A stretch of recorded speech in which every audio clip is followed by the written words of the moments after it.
Let's turn to another part of the Horn of Africa, Somalia, where the United Nations says that more than 7 million people are affected by drought and hundreds of thousands have been forced from their homes as a result.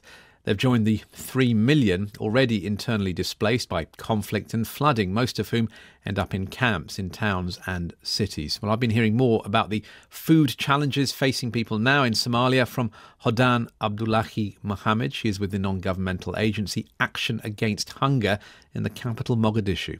Somalia has been experiencing its fourth year of low rainfalls, which affected most of the country's agricultural side. And these areas provided much of the country's water and agricultural produce.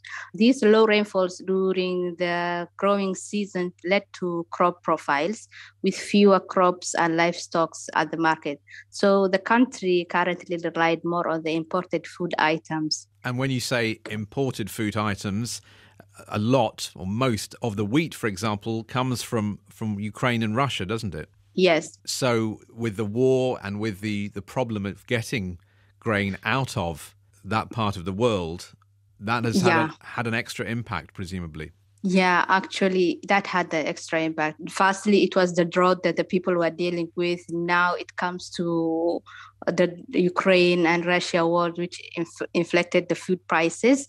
It have affected gas and diesel prices, which also increased electricity and water costs, as well as transportation costs across the country. So what does that mean for you? What are you seeing in terms of food insecurity and problems that individual families are having? We are seeing quite a large number of malnutrition cases in our programs, as Action Against Hunger currently runs nutrition centers across the country. And if we look through our data, we have seen the trend have increased from where we were in 2021 and where we are now in 2022, about 86% of our total admissions. So 86% more admissions to your centres, so almost double the amount of people coming to you that were coming a year ago. What can you do to help these people?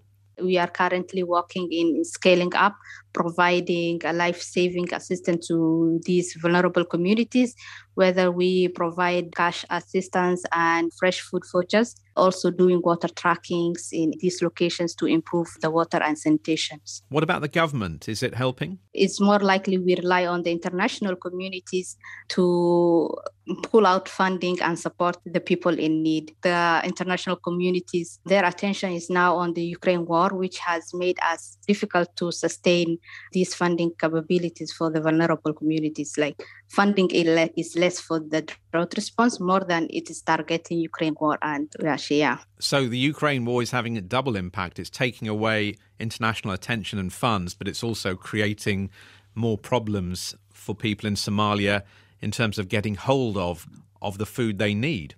That's true. And we make horrific choices in choosing whom we give assistance and prioritize these people. And when you say making those choices, when we're talking about people in extreme hunger, are you essentially choosing who lives and who dies? Probably, because with the little funding we have, we need to prioritize those in immediate nature and those who are vulnerable. For example, people who have malnutrition children or pregnant and lactating women or elder households which do not have much care. They are the priority we need to look out in these hard times. It's very saddening and very shameful at the same time. What keeps you going? What gives you hope? We are seeing the impact we are doing on the ground. The little we are doing, we are seeing impact at the same time. So that's what helps us keep on going. And that was Hodan Abdullahi Mohamed from the non-governmental agency Action Against Hunger speaking to me from Somalia about the challenges the people there are facing when it comes to the global food crisis.